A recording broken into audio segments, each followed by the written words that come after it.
Did St. Thomas bring Christianity to India? Possibility versus plausibility. Archaeological and scholarly investigation towards the evidence behind the role of St. Thomas in bringing Christianity to India.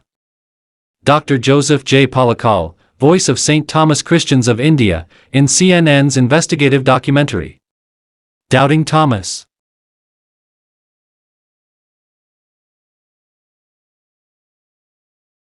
He's the disciple, famous for a lack of faith.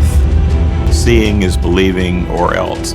But he is transformed by the sight of the risen Christ. My God! A convinced skeptic is the strongest kind of believer. An ancient tradition claims Jesus sends him on a terrifying journey to the ends of the earth. He is martyred, his relics scattered. But did the most reluctant apostle triumph over fear to take the word of Jesus from the Holy Land to India? A direct line to the very source of Christian faith. Science puts his relics to the test to reveal the truth about Doubting Thomas.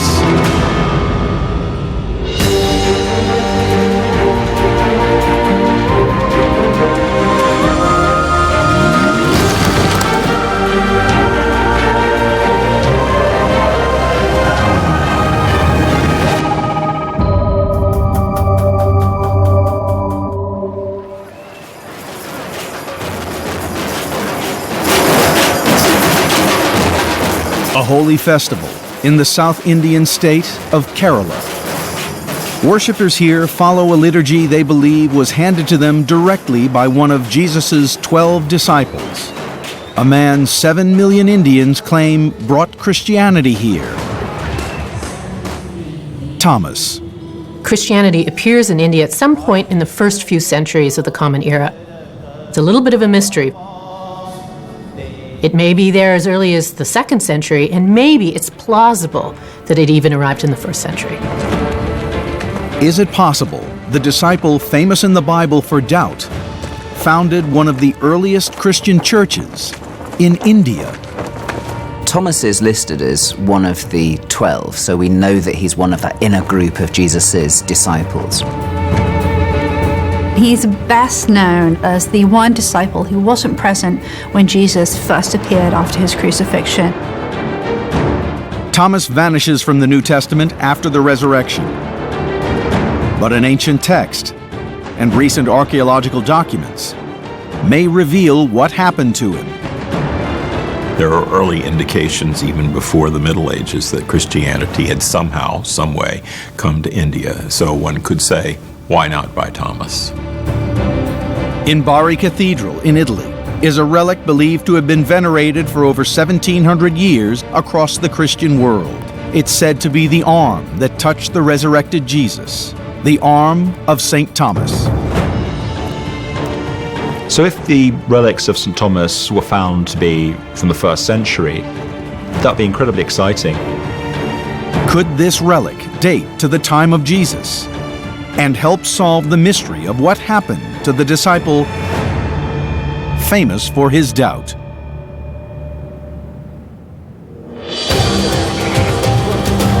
Thomas is present in all 4 Gospels, but it's in Jerusalem, after Jesus has been crucified, in the Gospel of John, that his story comes into focus. It's difficult to understand the trauma of the disciples at the arrest and eventual crucifixion of Jesus.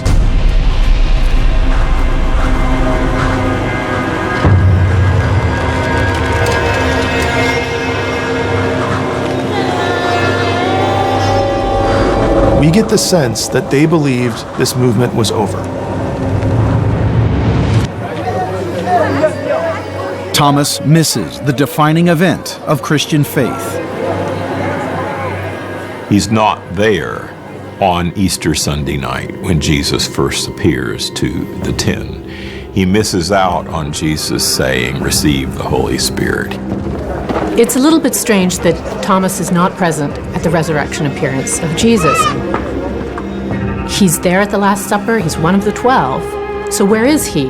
At this kind of crucial moment where Jesus makes this appearance in this locked room, he's not there. He shows up only later. So where is he during that time?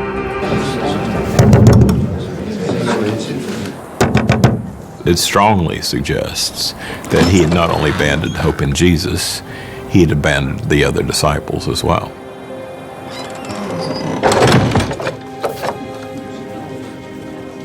Where were you? Away. I went away. Thomas. So little faith. It's over. Perhaps he felt that now that Jesus was dead, that the group should fragment and break up. Perhaps he decided to grieve privately.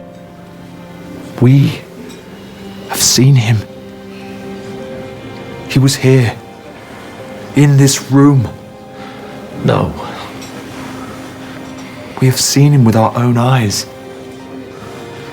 And I saw him crucified, dead and buried.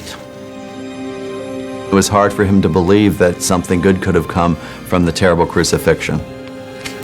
I think we can imagine that having missed the most significant moment in Jesus' ministry, that Thomas would have felt a combination of confusion, disappointment, perhaps guilt for not being there, and perhaps even a sense of betrayal that Jesus had chosen to appear to the disciples at a moment at which he was not present. Unless I see in his hands the print of the nails, and put my finger in the mark of the nails, and put my hand in his side, I will not believe.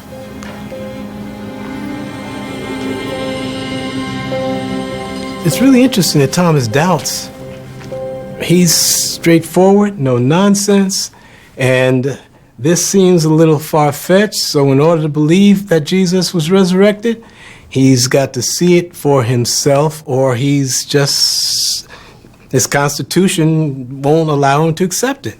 Thomas doesn't exactly doubt Jesus. Thomas doubts the other disciples' reports of Jesus' resurrection. So it is not Thomas doubting Jesus, it's Thomas doubting his peers. So, fast forward to the next recorded meeting of all the disciples, the 11, in the upper room, still behind locked doors. This is my body. This is my body. This is my blood.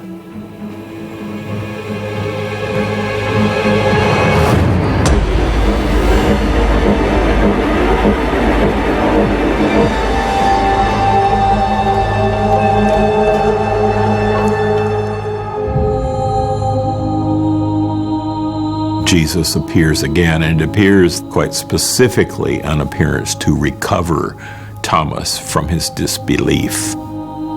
Put your finger here. See my hands. Reach out your hand and put it in my side. Stop doubting and believe. My Lord. My God. Thomas's proclamation in front of the risen Christ, my Lord and my God, is one of the most important Christian confessions of faith. It's the only place in the New Testament where Christ is called God. That, I think, is incredibly significant.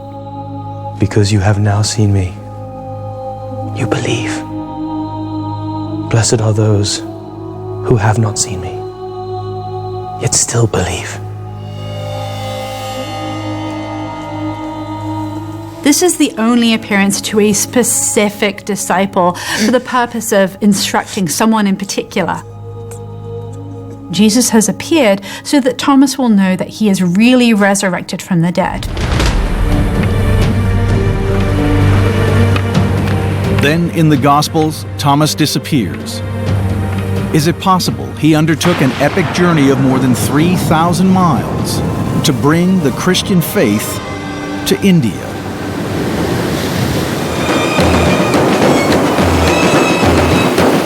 Kerala, southwest India. Every year, members of an ancient Christian sect gather at the Martyrdom shrine. They celebrate the most significant event in the history of their church: the arrival of the Apostle Thomas, who they believe came here in 52 AD. Jesus told the apostles, go out of Jerusalem to the entire world and preach the good news.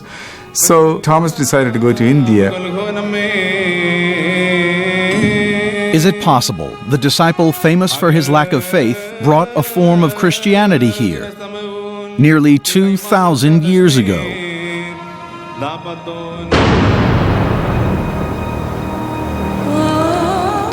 In the Bible, the resurrected Jesus leaves his disciples with a final mission. Go and make disciples of all nations, baptizing them in the name of the Father and of the Son and of the Holy Spirit.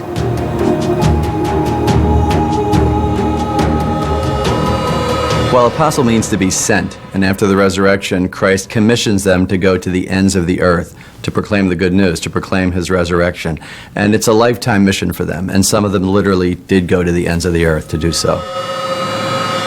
According to Matthew 28, Jesus didn't merely appear to the disciples, he commissioned them to go and make disciples of all the nations, baptizing them in the name of the Father and the Son and the Holy Spirit.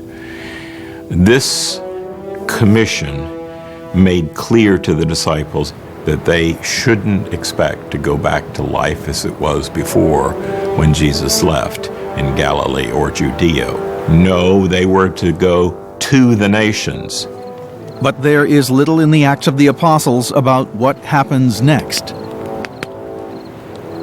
In the Acts of the Apostles, we learn about Peter and Paul and many others, but not about Thomas.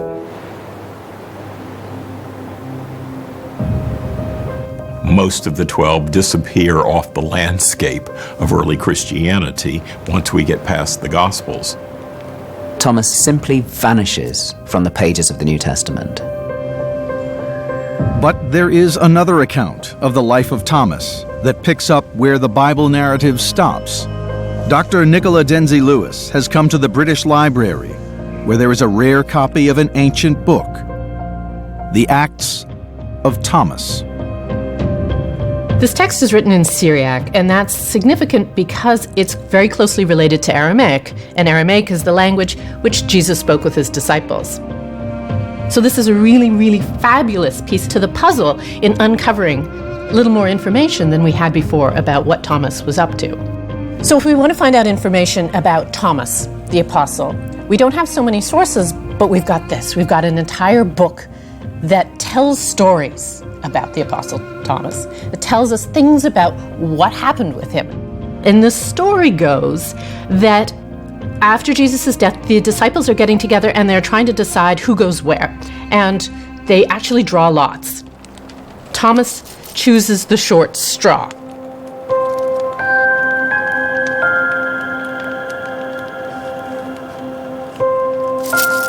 The disciples believed drawing lots would allow God to decide where they should go to spread the word.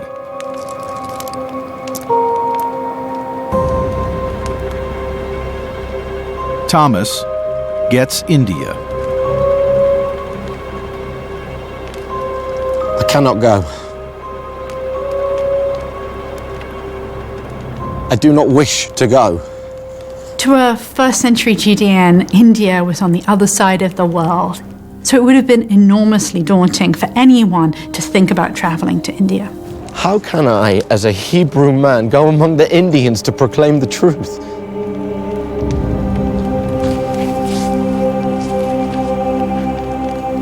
The lots are drawn. We have a human moment. Thomas says, I'd rather not go to India. I mean, that's whale of a long way from here, and who says that I would even be able to understand the people at the end of the earth?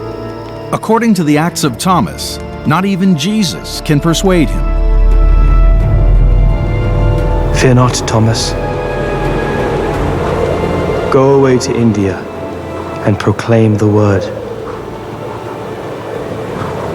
For my grace shall be with you. Wherever you wish to send me. Send me elsewhere. To the Indians. I am not going. I don't see Thomas as a stubborn skeptic. I see him as someone who may be a critical thinker. Someone who has to reason his way into faith. And too often we separate faith and reason, but faith is a reasoned trust. After a night of prayer, Thomas finally accepts his lot. I go wherever you wish. Oh, Lord Jesus. It would have been a hugely challenging proposition for someone who was from Galilee to go to India. It would feel like being exiled to Mars.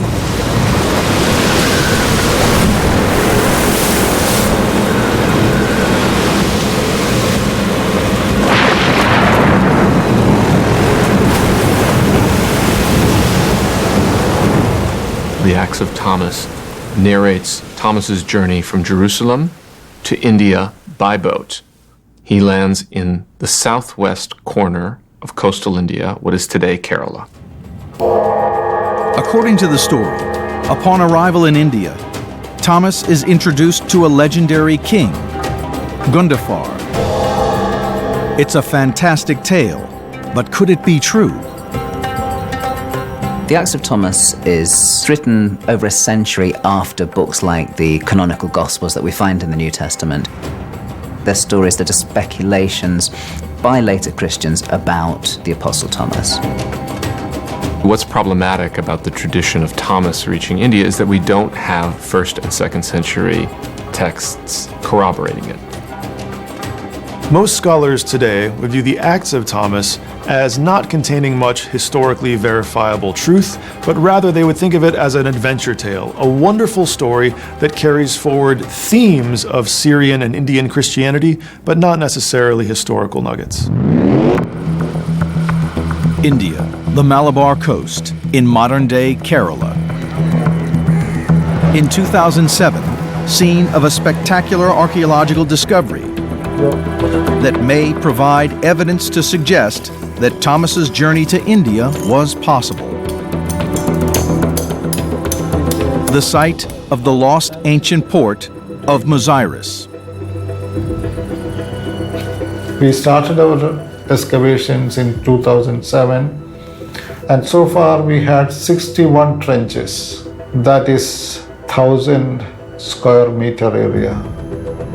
From the excavations at Muziris, hundreds of thousands of pottery fragments have been found, thousands of which are clearly from the Mediterranean world, particularly wine amphora, that's wine containers, on a scale that eclipses most other sites in India. Muziris was the center of a thriving global trade in luxury goods that stretched from Europe to China. Huge quantities of spices and aromatics, however, were being brought to the Roman world as a result of the Indian Ocean trade, as a result of connections to places like Muziris. Only an estimated 1% of the site has been excavated. But the volume of trade revealed suggests Thomas could also have made the journey here in the 1st century. In the Roman period, people know that if you follow the monsoon, you can get to India in under 40 days by ship.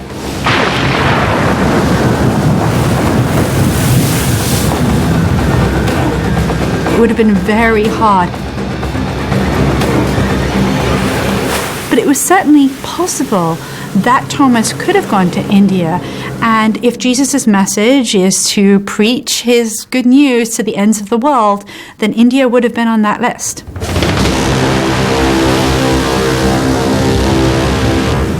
Thomas absolutely could have gone to India. If we know anything about early Christian apostles, it's that they were itinerant and radical. We have Paul who wants to go all the way to Spain. That's the end of the earth as far as he knows. Why not have Thomas go to the east as far as he can go? There are ships leaving out of ports in Egypt all the time that are going to India. We even have ancient records of what spices can be bought in each port along the way. So the idea of an apostle buying passage on a ship, stowing away on a ship, being a worker on a ship, and getting to India, completely plausible.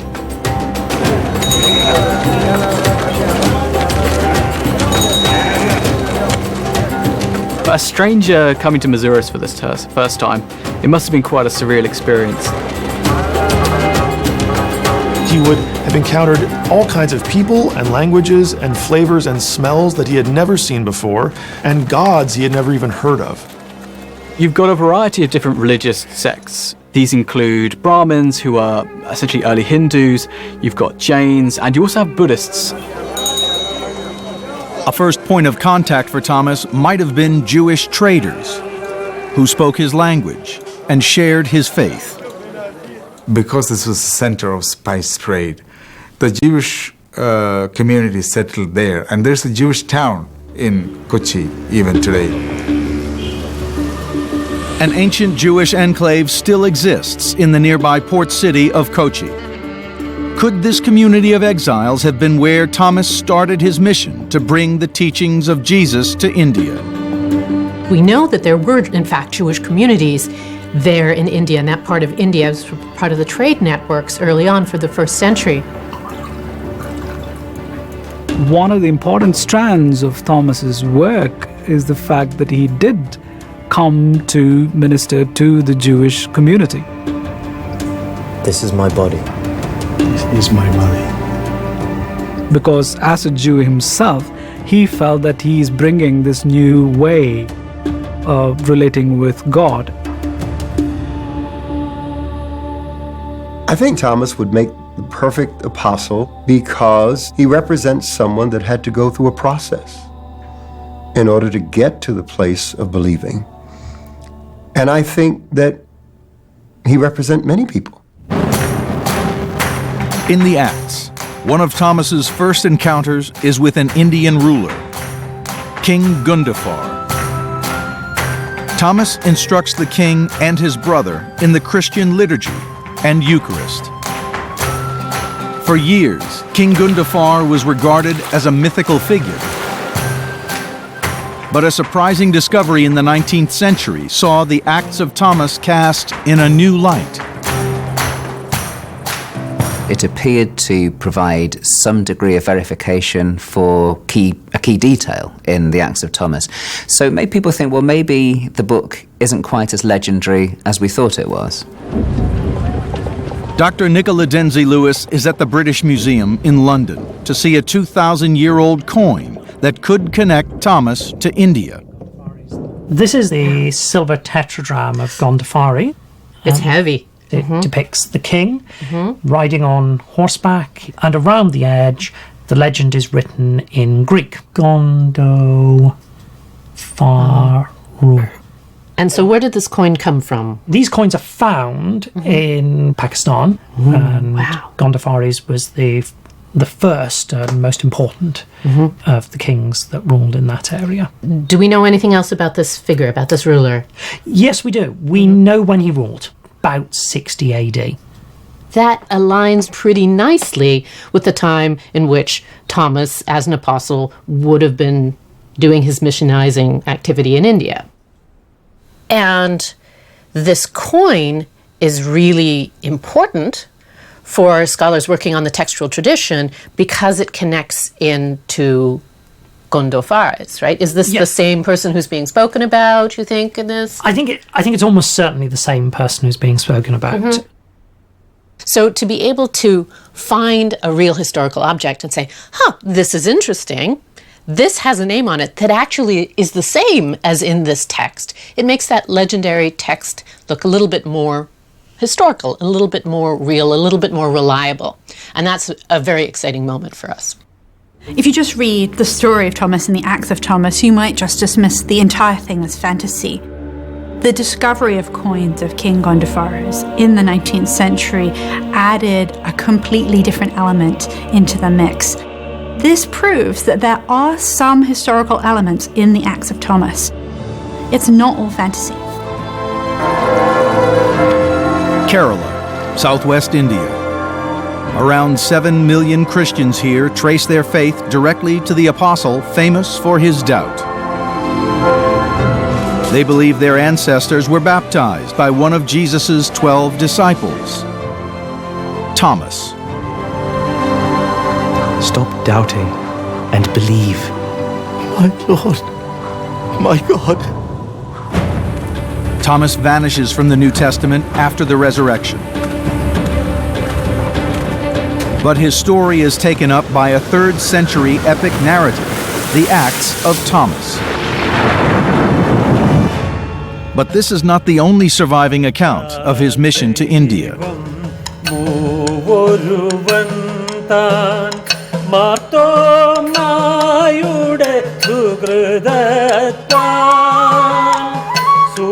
There are two different sets of songs that we continue to sing.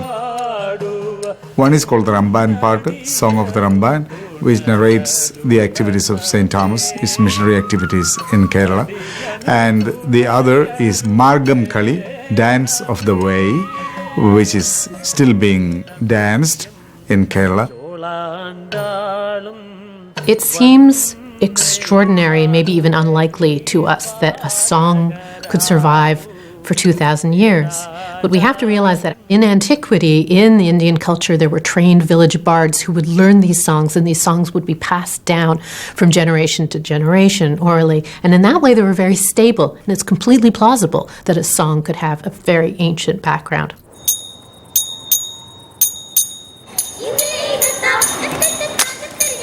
St. Thomas Christians in Kerala also maintain an ancient dance tradition. The songs tell us that the apostle was well received wherever he went. People welcomed him and received his message and accepted the baptism from the apostle, and Christian communities grew. The songs about Thomas, it was about the works of Thomas and how he was, as an individual and as a disciple of Jesus, was able to actually live that message of Jesus in a different country. The songs describe Thomas founding 7 churches and baptizing 17,000 converts. Missionary work common to the Acts.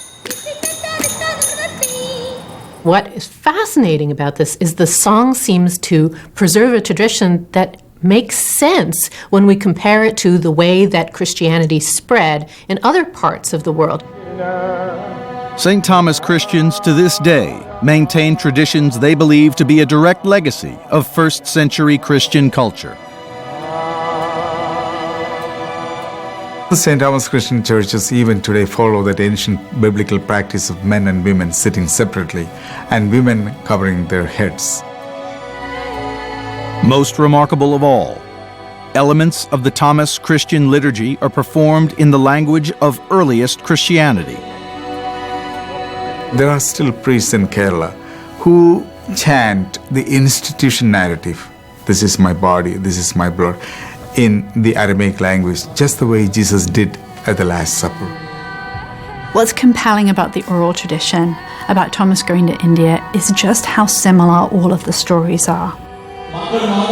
The fact that even today, Indian Christians preserve this form of Christianity that's very Jewish in nature seems to suggest that perhaps the Christianity that Thomas brought was the form of Jewish Christianity he had in Jerusalem. We don't often find these kinds of similar traditions in any particular region, particularly a region so far away from where Thomas started. The fact that everyone tells the same story about Thomas for 1,500 years suggests that there might be a historical kernel of truth here. According to the oral tradition, Thomas sets off from Kerala on what will be his final journey. The Acts of Thomas also says the apostle moves on. Thomas moves to another kingdom. This one has a king whose name is Mizdeus. And he starts doing the same thing in Mizdeus' kingdom. He baptizes people, and people start converting. And he gets himself kind of on the wrong side of politics in this way, because he's converting people who are very high up within the kingdom, and they start to pull their loyalties away from the king.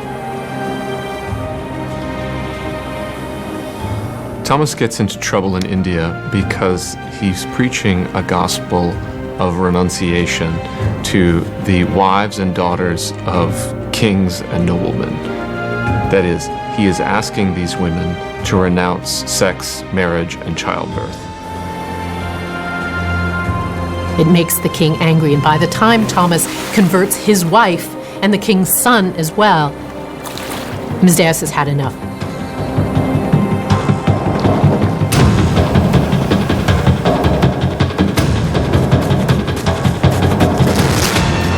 The jealous king dispatches his men to capture and kill Thomas.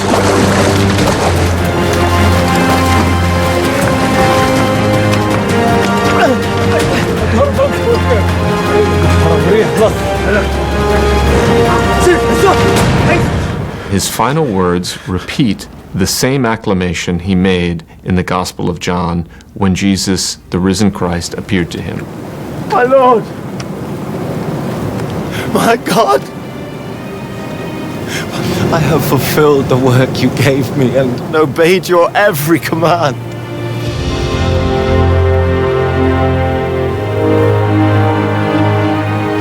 Today, I receive my final freedom. He dies being pierced with spears.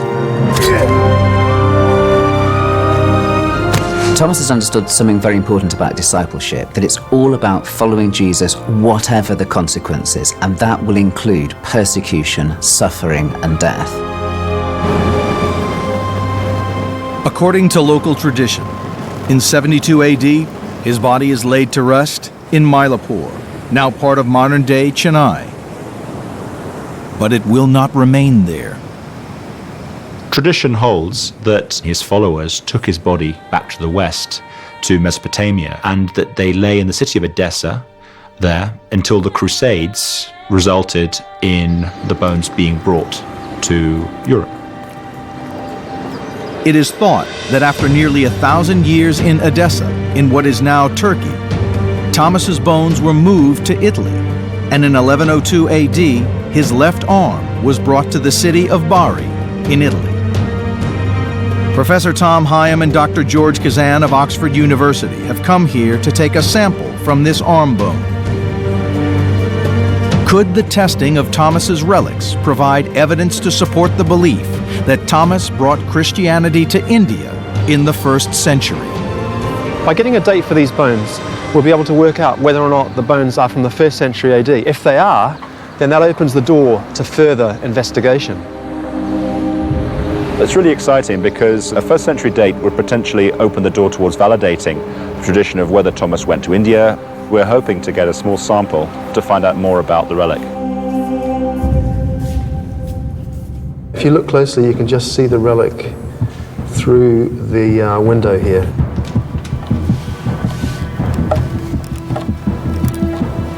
And then you've got a couple of screws here by the look of it. And then you can just lift this right off and get access to the relic. Okay, keep going. I've got the bone, yep. It's quite a big bone, it's like forearm, isn't it? Yes, it's supposed to be the left radius. What about the surface? How's it looking to you? This could be a problem because that's got quite a lot of surface varnish or consolidation on it. We want to date the bone collagen, we don't want to date this stuff. When you have an important bone, people tend to cover it with a protecting material. Hopefully it's just the surface that's been treated. Tom needs to extract enough organic material to provide a test sample without destroying the relic.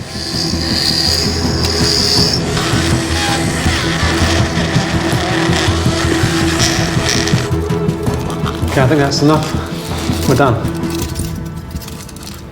By exploring aspects such as the date and the genetic origin of this relic, we might be able to begin the journey towards testing this tradition. In India, 7 million Thomas Christians believe their ancestors were baptized by Thomas after he was sent by Jesus to spread the story of the resurrection in the 1st century. His arrival in Kerala and his mission to baptize the local people are recalled and celebrated in local song and dance.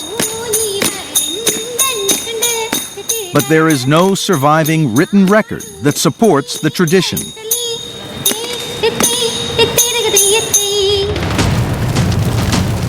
In 1498, the Portuguese arrived in India with a different Christianity. Initially, they were fascinated by the fact that there were Christians here.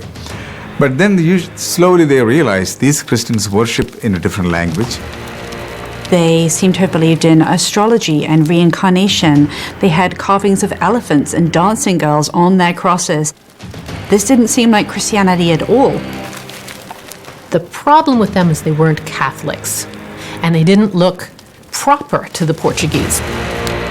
In 1599, the Catholic Church declared the St. Thomas Christians heretics.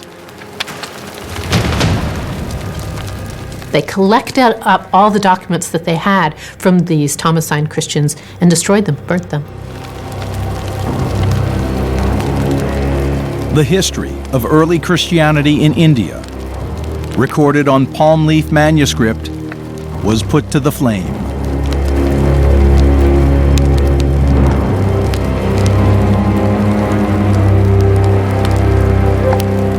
Much of the documents of the St. Thomas Christians were burnt at the time, so they were all destroyed. A team of archivists are hunting down the few surviving palm leaf records.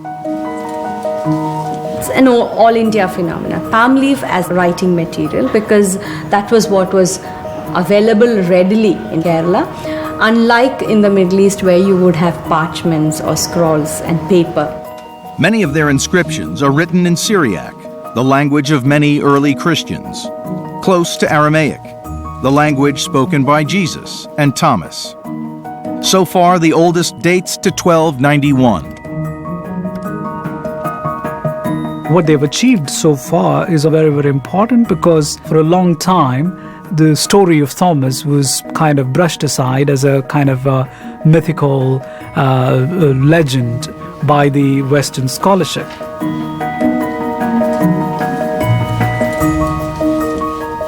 Certainly the story about Thomas going to India, even if reluctantly, from the 3rd century Acts of Thomas, is a story that suggests that sometimes we simply have to take it on faith and trust that something happened, or else there wouldn't be early indications of Christianity in India, and in fact there are.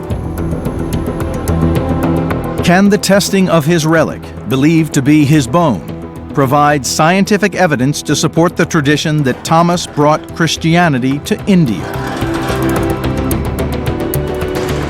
Any such evidence and proof would actually validate the presence of a tradition that has been there for nearly 1800 years.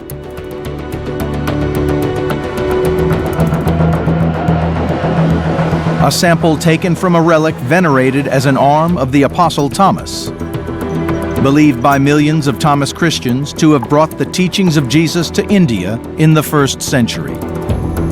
The first stage of the laboratory process is to make sure that what we're dating is the original carbon from the bone rather than the bone plus contaminations. Once the sample is clear of any form of chemical contamination, collagen is extracted from the bone. The end result is a material that looks rather like cotton wool. Finally, a mass spectrometer is used to date the bone and reveal the age of the relic. This is where the samples are coming. They're now positively, triple positively charged through here. And they're going about 50 million miles an hour. Think of it like a giant sieve in which you're sieving out everything except the carbon-14. In India, a tradition preserved in song, dance, and the Acts of Thomas tells how the apostle came here to spread the word of Jesus in the first century. I think it's possible, even plausible, that Thomas went to India because we know that this was a fairly well-trod route, and we have a text that explains Thomas's evangelical mission to India, and we have a community in this corner of India that goes back to antiquity. To this day, St. Thomas Christians perform parts of the liturgy in Syriac, the language of early Christianity, close to that spoken by Jesus. Indian Christians are fond of saying that it is as likely that Thomas went to India as it is that Peter went to Rome. And I think that's basically fair. But Indian Christian culture was deemed heretical by Catholic Portuguese colonists in the 16th century and violently suppressed. Can science finally provide evidence to support the Thomas tradition in India? In Oxford, England, the results are in. Okay, George, so in a second we should have the final result. Oh, that's really exciting.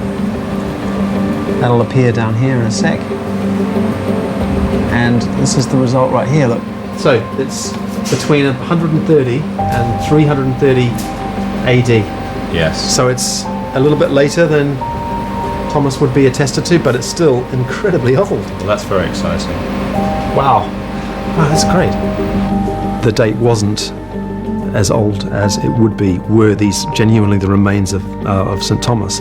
But nonetheless, they are very, very old. In terms of other relics that we've dated, that is one of the oldest that we've ever looked at. And they are interesting because they seem to cover the period where we find the first historical reference to his remains coming back from India. So at some point, presumably around that time, there's a mismatch. The 1,800-year-old relic does not provide evidence of Thomas in India. Do we have ancient sources that attest to their antiquity all the way to the first century? No. But we don't have that kind of evidence for Christian presence anywhere. Here I feel a little bit like the doubting Thomas myself. Just because we have bones in a body, do we know that that was really Thomas's? We don't. At a certain point, it's a question of faith and it's a question of personal opinion.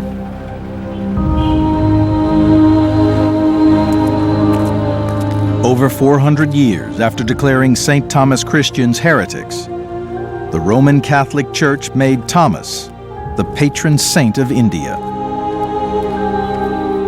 In 1986, Pope John Paul II visits India and holds an audience in Mylapore at the shrine dedicated to the martyrdom of St. Thomas.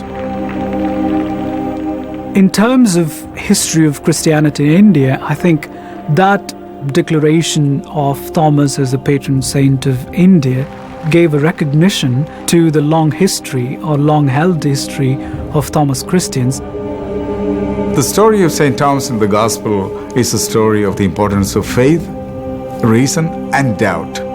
Doubt and faith are two sides of the same coin. My Lord. My God. Without Jesus' commission to his disciples to become apostles, that is, to go out from Judea and Galilee and spread his message around the world, there would be no Christianity. Frankly, the followers of Jesus would have gone down in history as a sect of Judaism.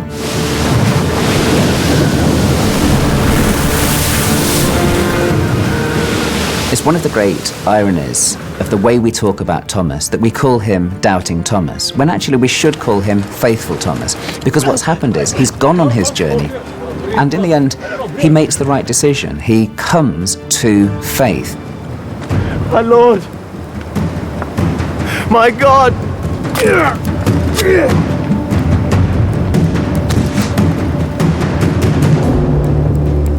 Doubting Thomas might be the perfect apostle because he, in a sense, represents all of us. We all have doubts in the spiritual life, and all of us, I think, out of our human nature, want proof.